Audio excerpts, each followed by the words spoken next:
Mesdames, Messieurs, chers compatriotes résidant à l'étranger, l'élection présidentielle qui arrive le 22 avril pour le premier tour nous concerne tous. Vous êtes vous-même loin de France et en même temps tout près de nous.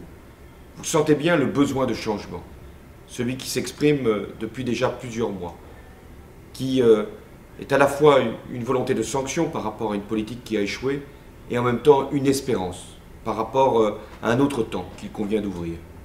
Vous avez, comme tous les Français, mais peut-être plus que d'autres, car vivant à l'étranger, vécu douloureusement un certain nombre d'actions qui ont pu être engagées ces dernières années au nom de notre pays, l'image de la France. Vous avez aussi supporté, peut-être plus que d'autres encore, la régression des moyens de l'État en matière d'éducation, de culture, de présence administrative.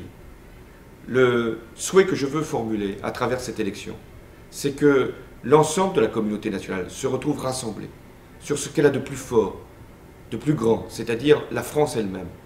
La fierté que nous devons avoir de conduire une politique extérieure qui puisse à la fois apaiser un certain nombre de conflits, chercher la paix partout où elle est menacée, et en même temps faire valoir la culture française, la francophonie, la langue de France, la langue que nous donnons à d'autres et que d'autres, avec beaucoup d'hospitalité, reçoivent, voire même parlent. Je veux donc que cette élection présidentielle puisse être l'occasion d'une mobilisation. Et nous avons toutes les chances aujourd'hui, à travers cette campagne, de nous adresser à vous. Nous le ferons régulièrement à travers un site internet. Plusieurs sénateurs représentant les Français de l'étranger vous communiqueront nos différentes propositions. Moi, je veux simplement résumer mes engagements vous concernant à 3 grandes priorités. La première, c'est d'améliorer les conditions de l'enseignement.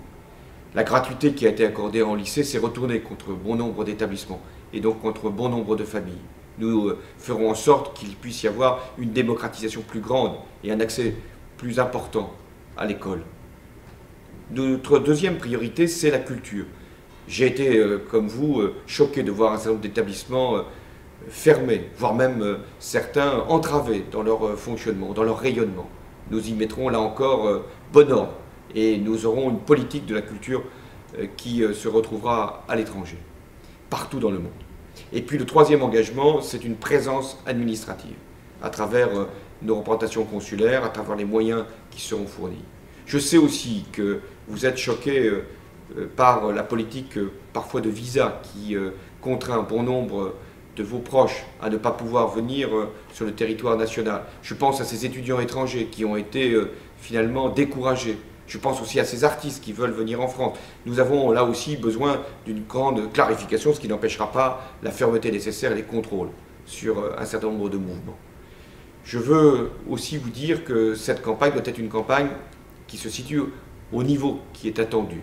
Nous sommes tous frappés par le drame qui s'est produit à Toulouse, à Montauban, et la solidarité nationale qui s'est exprimée est un bon signe de ce que doit être notre cohésion.